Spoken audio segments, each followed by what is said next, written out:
Hello students. Topic है health और series चल रही है अभी वन टॉपिक वाली और सोशल इशू रिलेटेड है। और आज का टॉपिक है राष्ट्रीय परिवार स्वास्थ्य सर्वेक्षण। इसकी जो 5 रिपोर्ट्स है national family health survey 5 NFSS, इसके बारे में पढ़ते हैं हम। अखिल भारतीय स्तर पर सर्वेक्षण के मुख्य निष्कर्षों पर एक नज़र डालते हैं इसमें। तो इसमें NFSS 5 की जो 2019 से 21 के बीच की जो रिपोर्ट है उसके बारे में और 2015 से 15-16 रिपोर्ट है इसके बारे में।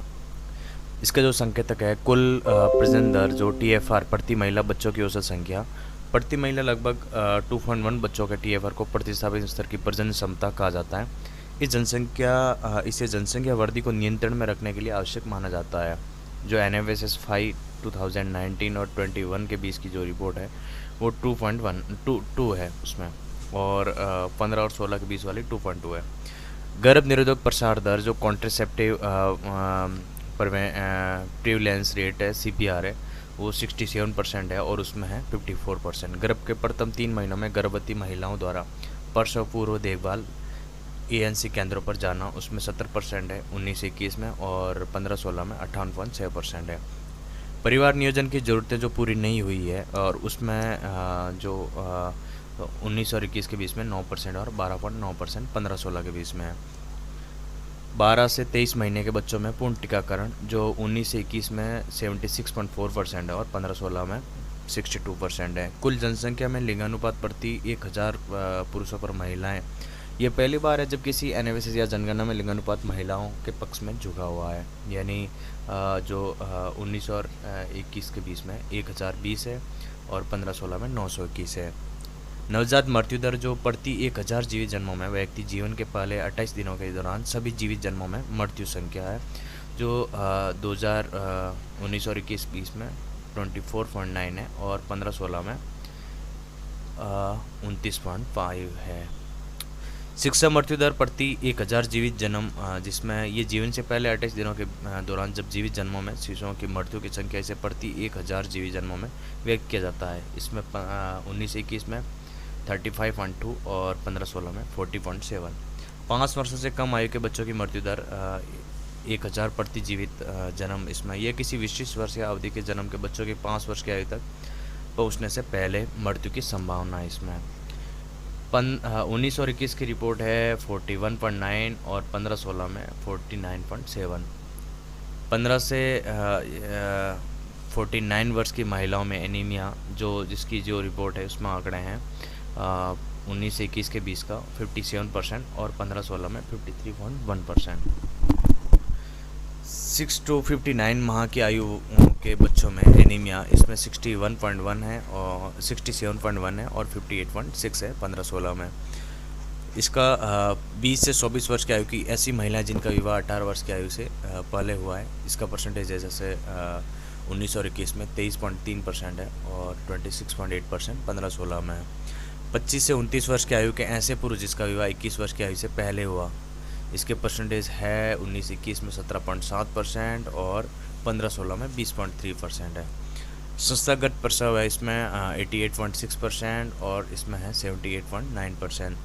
5 वर्ष से कम आयु के बच्चे जो ठिगनेपन स्टंटेड जे पीड़ित है, आयु के अनुरूप लंबाई कम होना, इसमें इसकी रिपोर्ट है 35.5% 19-21 में और 15-16 में 38.4% है। 5 वर्ष से कम आयु के बच्चे जो दुबलेपन से पीड़ित है, ऊंचाई के अनुरूप उनका वजन कम हो जाता है, जिसमें इसकी जो रिपोर्ट है उसमें 19.3% और इसमें 21% है। 5 वर्ष से कम आयु के बच्चे जिनके वजन कम है और उनके आयु के एज के अकॉर्डिंग उनका वजन कम होना, उसमें इसकी रिपोर्ट है 19-21 में 32.1% और इसकी है 35.8%। अगला टॉपिक है राष्ट्रीय स्वास्थ्य लेखा अनुमान national health account NSA estimated. इसमें स्वास्थ्य परिवार कल्याण मंत्रालय ने वित्त वर्ष 2020-21 और 21-22 के लिए राष्ट्रीय स्वास्थ्य लेखा NSA अनुमान जारी किए थे, जिसमें राष्ट्रीय सेवाएं लेखा NSA इसके बारे में कुछ ऐसे आंकड़े हैं। स्वास्थ्य परिवार कल्याण मंत्रालय द्वारा इसमें 13 शब्दों से हर साल यानी राष्ट्रीय सेवाएं स्वास्थ्य लेखा NSA अनुमान जारी किए जा रहे थे। इसमें गौरतलब है कि इसमें NSA के विचार राष्ट्रीय स्वास्थ्य नीति 2002 में प्रस्तुत किया गया था जो इंडिया में। एनएसए स्वास्थ्य लेखा नीति की तकनीकी सचिवालय ने भारत के लिए एनएसए संचालन समिति की एनएसए से विशेष समूह को इसमें निरंतर सहयोग और तैयार किए हैं इसमें। और एनएसए भारत की स्वास्थ्य प्रणाली के भीतर वित्तीय प्रवाह का भी विस्तृत विवरण प्रस्तुत करता है ये। इसके कुछ पॉइंट है, जैसे विविध स्रोतों में धन कैसे एकत्रित किया जाता है, इसमें स्वास्थ्य सेवा क्षेत्र में कैसे खर्च किया जाता है, स्वास्थ्य सेवा का उपयोग कैसे किया जाता है इसमें। और इसके भारत के लिए राष्ट्रीय स्वास्थ्य लेखा दिशा निर्देश 2016 के फ्रेमवर्क के भीतर भी तैयार किए गए थे। स्वास्थ्य लेखा प्रणाली 2021 का उपयोग करके तैयार किए गए थे ये। और स्वास्थ्य लेखा प्रणाली 2011 जो क्या थी इसके बारे में देखते हैं। ये वैश्विक मानक फ्रेमवर्क है एक, और अलग अलग देशों में स्वास्थ्य व्यय अनुमानों की तुलना करने में सहायता प्रदान करता है। ये प्रणाली जो 3 आयामों में जैसे उपभोक्ता, प्रावधान और वित्त पोषण के अनुसार वर्गीकरण करने के लिए एक मानक प्रदान करती है। इसमें आर्थिक सहयोग और विकास संगठन OECD, विश्व स्वास्थ्य संगठन WHO और यूरोप से बीच संयुक्त सहयोग का परिणाम है ये।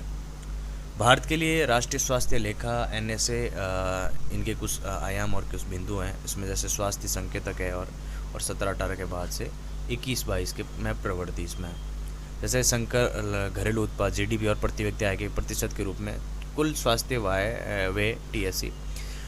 इसमें बाहरी निधियों सहित सरकार और निजी स्रोतों द्वारा वर्तमान और पूंजीगत व्यय शामिल है इसमें। और इसमें 17-18 और 20-21 में प्रवृत्ति इसमें सकल घरेलू उत्पाद प्रतिशत के रूप में 3.31% से बढ़कर 3.83% हो गया इसमें।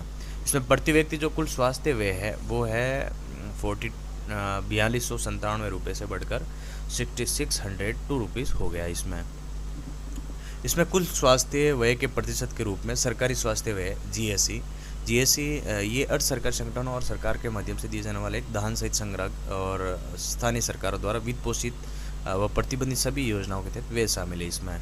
ये 40.8% से बढ़कर 48% हो गया है। कुल स्वास्थ्य व्यय के प्रतिशत के रूप में वर्तमान स्वास्थ्य व्यय इसमें CSE केवल स्वास्थ्य देखभाल उद्देश्यों के लिए बार बार होने वाला व्यय शामिल इसमें जैसे सभी प्रकार के पूंजीगत व्यय भी शामिल नहीं है इसमें CSE को TSE के प्रतिशत के रूप में भी व्यक्त कर सकते हैं। इसमें जैसे स्वास्थ्य सेवा परिचालन खर्च हैं और इसमें कितने हिस्सा जनसंख्या की स्वास्थ्य आवश्यकताओं को पूरा करने के लिए व्यय किया गया हो, इसमें 88.5% से घटाकर 87.3% कर दिया गया। इसमें कुल स्वास्थ्य व्यय के जो प्रतिशत के रूप में भी स्वास्थ्य देखभाल जेब में होने वाला खर्च OEP देख सकते हैं। इसमें जेब में होने वाला जो व्यय है ये OOPE है। परिवार द्वारा स्वास्थ्य देखभाल सेवा प्राप्त करते समय प्रत्यक्ष रूप से खर्च किया जाता है, समझ गए। OAP है जो प्रत्येक परिवार द्वारा स्वास्थ्य देखभाल सेवा प्राप्त करते समय प्रत्यक्ष रूप से खर्च किया जाता है। ये जो 48.8% से घटकर 39.4% हो गया है। कुल स्वास्थ्य व्यय TSE के प्रतिशत के रूप में स्वास्थ्य पर सामाजिक सुरक्षा व्यय SSE ये केंद्र और राज्य सरकार द्वारा वित्त पोषित स्वास्थ्य बीमा योजनाओं हैं, जैसे PMJY और SBI वगैरह, और सामाजिक स्वास्थ्य बीमा कार्यक्रमों और ये चिकित्सा प्रतिपूर्ति इसमें शामिल है। और ये सरकारी कर्मचारियों के लिए काम करते हैं, इसके उद्देश्यों के लिए ये 9% से घटकर 8.7% हो गया। कुल स्वास्थ्य व्यय जो के प्रतिशत के रूप में निजी स्वास्थ्य बीमा ये PSI स्वास्थ्य बीमा कंपनियों के माध्यम से किए गए खर्च शामिल होता है इसमें। ये 5.8 से बढ़कर 7.4% हो गया है। कुल स्वास्थ्य व्यय के प्रतिशत के रूप में स्वास्थ्य के लिए दाता अनुदान external donor funding for health इसमें दानदाताओं द्वारा प्रदत्त सहायता जो देश के उपलब्ध और नीतियों में शामिल है, ये 0.5% से बढ़ाकर 1% हो गया है। अगला है ईसा मृत्यु यानी यूथानेसिया, और ये क्या है, इसमें स्वास्थ्य परिवार कल्याण मंत्रालय ने निष्क्रिय ईसा मृत्यु यानी पैसिव यूथेनेसिया को लेकर नए दिशा निर्देश का मसौदा जारी किया है। इसमें जैसे हाल ही में देखने को मिला है कि कर्नाटक सरकार ने असाध्य बीमारी से पीड़ित मरीजों को सम्मान के साथ मरने का अधिकार दिया है। निर्देश लागू करने वाले कर्नाटक देश का दूसरा राज्य है। पहला राज्य केरल है, मतलब ये पहले केरल में लागू हो चुका है और उसके बाद में कर्नाटक है जो दूसरा राज्य हो बना है इसमें। इसके जो दिशा निर्देश क्या है इसमें देखते हैं। असाध्य बीमारी यानी टर्मिनल इलनेस परिभाषा दी गई इसको, जैसे इसमें जीवन रक्षक उपचार LST वापस लेने की शर्तों का विवरण इसमें भी दिया गया है। जैसे कॉमन कॉज बनाम भारत संघ है, अन्य मामलों में सुप्रीम कोर्ट ने द्वारा निर्धारित प्रक्रिया का अनुपालन किया है। जैसे प्रस्ताव पर निर्णय लेने के लिए प्राथमिक शिक्षा बोर्ड यानी पीएमबी और माध्यमिक शिक्षा बोर्ड एसएमबी, इसका गठन का प्रावधान किया गया। इसमें इन दोनों में से कम से कम 3 सदस्य शामिल होंगे इसमें, इसकी जो कमेटी बनाएंगे इसमें। और एलएसटी के जो प्रस्तावों को प्राथमिक चिकित्सा बोर्ड के सदस्य द्वारा सर्वसम्मति से स्वीकार किया जाना चाहिए। साथ ही माध्यमिक चिकित्सा बोर्ड के लिए पीएमबी के निर्णयों को मान्यता दी जानी चाहिए। इसमें क्लिनिकल एथिक्स कमेटी भी बनेगी। इसका गठन जो अस्पताल द्वारा ऑडिट, निरीक्षण और संघर्ष समाधान के लिए किया जाता है। इस सब मृत्यु के बारे में, इथोनेशिया के बारे में, इसका अर्थ है कि जो रोगी को जीवन को जानबूझकर समाप्त करना, जिससे ये असहनीय पीड़ा और लाइलाज बीमारी से मुक्त मिल सके। यानी मतलब बहुत असहनीय पीड़ा जो सहन कर रहा हो कोई रोगी और उसकी ज़िंदा रहने की उम्मीद बहुत कम हो गई हो, और ऐसी बीमारी से पीड़ित हो जिसको ठीक होने में मतलब हो ही नहीं सकती हो और बहुत कम चांसेज हो, और एज के अकॉर्डिंग भी देखा जाएगा उसमें। जैसे इसका प्रबंधन केवल चिकित्सक द्वारा ही किया जा सकता है। इसमें जैसे इससे मृत्यु से संबंधित कुछ महत्वपूर्ण न्याय विधि है, न्यायिक निर्णय, जैसे अरुणा रामचंद्र शानबाग बनाम भारत संघवाद 2011। इसमें भी असाधारण परिस्थितियों में निष्क्रिय इससे मृत्यु की अनुमति दी जा सकती है। ये निर्णय दिया था अरुणा रामचंद्र शानबाग बनाम भारत संघवाद 2011 में सुप्रीम कोर्ट ने। इसमें सुप्रीम कोर्ट ने कॉमन कोज बनाम यूनियन ऑफ इंडिया एवं अन्य 2018 मामले में आर्टिकल 21 के तहत गरिमा के साथ मरने का अधिकार को मौलिक अधिकार के रूप में मान्यता दी थी। इस फैसले में भारत में निष्क्रिय ईसा मृत्यु को कानूनी वैधता प्रदान की गई है। 2023 में सुप्रीम कोर्ट ने लिविंग विल और जीवन रक्षक उपचार को रोकने, वापस लेने के दिशा निर्देश को संशोधित किया था, जिसमें जैसे living will advance medical directive एक प्रकार का लिखित दस्तावेज है। इसका उपयोग कोई व्यक्ति चिकित्सा उपचार के बारे में अग्रिम रूप से अपने स्पष्ट निर्देश देने के लिए करता है। इसमें जैसे बीमारी की स्थिति में अक्षम हो जाता है जैसे, और संवाद करने में असमर्थ हो जाता है, यानी न तो बोल सकता और उसकी बीमारी भी ठीक नहीं हो सकती। लिविंग विल पे उसके बारे में। इसमें इथोनेशिया के बारे में पढ़ते हैं, इसके प्रकार के बारे में देखते हैं। जैसे एक तो एक्टिव इथोनेशिया होता है और एक पासिव इथोनेशिया, निष्क्रिय ईसा मृत्यु और सक्रिय ईसा मृत्यु। इसके बारे में जैसे कोई असाध्य बीमारी से पीड़ित मरीज है जो स्वैच्छिक आग्रह पर जानबूझकर उसके आग्रह पर मतलब जीवन को ख़त्म करना, जैसे जानलेवा इंजेक्शन देना उसको, जिससे उसकी लाइफ सेल है वो ख़त्म हो जाती है। बेल्जियम लक्समबर्ग में स्वीकृति दे रखी है पहले से ही। और जो पासिव इथोनेशिया है, जो निष्क्रिय ईसा मृत्यु, यानी जीवन रक्षक उपचार को रोक या हटा दिया जाता है। इसमें जो लाइफ सपोर्ट है उसको हटा देना जो मरीज है उसके। भारत और नॉर्वे, स्वीडन में स्वीकृति मिल गई है। जैसे इसमें जैसे जीवन रक्षक उपचार को हटा देना, इसमें यह है कि जैसे पेशेंट जो लाइफ सपोर्ट पे हो जिंदा, और बहुत टाइम से लाइफ सपोर्ट पे हो और उसकी ज़िंदा रहने के चांसेस बहुत कम हैं, और तो उसके अकॉर्डिंग और मेडिकल टीम, सपोर्ट टीम के द्वारा ही किया जाता है ये। और लिविंग विल पर सुप्रीम कोर्ट के दिशा निर्देश 2023 में, ये इस पर कुछ देखते हैं। बिना किसी अनुचित प्रभाव या बाधा के बाद ही दी गई उचित सहमति पर आधारित होनी चाहिए इसमें।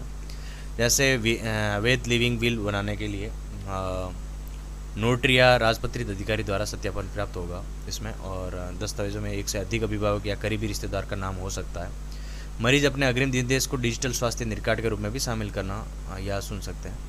जैसे प्राथमिक मेडिकल बोर्ड पीएमबी या सेकेंडरी मेडिकल बोर्ड एसएमबी, इसका गठन किया जाएगा। जैसे पीएमबी में एक चिकित्सक तथा एसएमबी से जिले के मुख्य चिकित्सा अधिकारी द्वारा नामित एक पंजीकृत चिकित्सक सदस्य के रूप में भी शामिल होगा इसमें।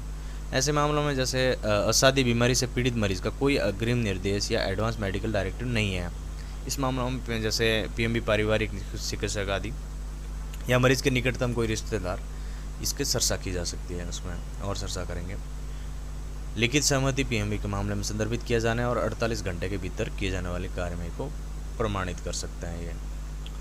अगला अंतर्राष्ट्रीय स्वास्थ्य नियम ISIR 2005 में संशोधन, amendment, international health regulation ISIR 2005, इसके बारे में देखते हैं। विश्व स्वास्थ्य सभा WSA ने 77वीं वार्षिक बैठक संपन्न हुई थी इसमें, और अंतर्राष्ट्रीय स्वास्थ्य विनियम 2005 के संशोधन को अपनाया गया अभी। और अंतर्राष्ट्रीय स्वास्थ्य विनियम ISIR के बारे में देखते हैं। 1951 में स्थापित किया गया है। अंतर्राष्ट्रीय स्वास्थ्य विनियम की जगह अंतर्राष्ट्रीय स्वास्थ्य विनियम लागू किया गया है अभी।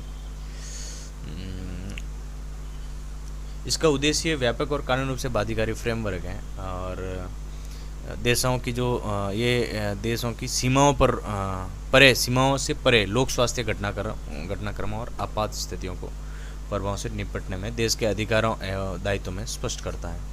इसके सदस्य डब्ल्यूएचओ के सभी 194 सदस्य और लिकोस्टाइन और द होली भी शामिल है इसमें। संशोधन की आवश्यकता क्यों है इसमें? जैसे विगत वर्षों में जैसे इबोला वायरस से लेकर कोविड-19 जैसी महामारियों से प्राप्त अनुभवों के कारण दुनिया भर में बेहतर लोक स्वास्थ्य निगरानी प्रतिक्रिया और तैयारी तंत्र की आवश्यकता महसूस की गई। इसमें जैसे डब्ल्यूएचओ के बारे में देखते हम, जैसे विश्व स्वास्थ्य संगठन ये निर्णय लेने वाला एक निकाय है। इसके कार्य जैसे डब्ल्यूएचओ नीतियों का निर्धारण करता है, इसकी डब्ल्यूएचओ महानिदेशक की नियुक्ति करता है, वित्तीय नीतियों की निगरानी करता है, प्रस्तावित कार्यक्रम में बजट की समीक्षा करता है और इसे स्वीकृति प्रदान करता है। इसके प्रमुख संशोधनों पर भी एक नज़र डालते हैं इसमें, जैसे महामारी आपातकाल पैंडेमिक इमरजेंसी ऐसे संक्रामक रोग के रूप में परिभाषित किया गया है जो व्यापक भौगोलिक क्षेत्र में प्रसारित है, जिसका जोखिम बहुत अधिक है, साथ ही इसका जैसे संक्रामक हो गया हो या राष्ट्रीय स्वास्थ्य प्रणाली को प्रक्रिया करने की क्षमता उसी पर अप्रभावी हो गई हो या हो सकती है। विकासशील देशों की आवश्यकताओं और प्राथमिकों को महत्व देने के लिए एक समन्वयकारी वित्तीय तंत्र की स्थापना का प्रावधान किया है। अंतर्राष्ट्रीय स्वास्थ्य विनिमय ISR राज्य देश पक्षकार समिति के गठन का प्रावधान किया है इसमें, और ये अलग अलग देशों में सुधार करने के लिए और राष्ट्रीय ISR प्राधिकरण से गठन का प्रस्तावित किया गया है अभी। और ये टॉपिक यहाँ इसी के साथ ख़त्म होता है अभी। और